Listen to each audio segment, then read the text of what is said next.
әтияни минем бай түгел. Укырга керткәндә дә әтиянимә рәхмәт әйтәсем килә. Инде соңгы акчаларын миңа биреп җибәрәләр.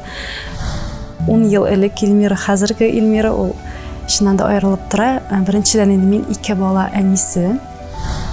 Кеше сүзе кеше үтерә диләр. Чөнки соңгы вакыйгалардан соң ниндидер иммунитет барлыкка килде. Бик күп әйбергә күзем ачылды. Мин инде шухатлык акылсыз хатынмыни. Әгәр дә шулай да була калса, мин аны күрсәтер идемме? Әлеге вакытта Ильяс ирләр турында уйламыйм. Чөнки Аллага шөкер 2 балам бар.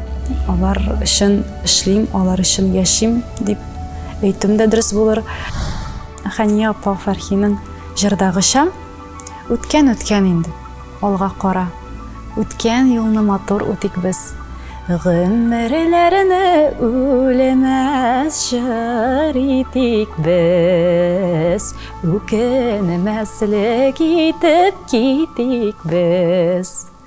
Ашыктан ашык әңгәмә Мейдан каналында 7 апрель кичке сәгать 8-дә.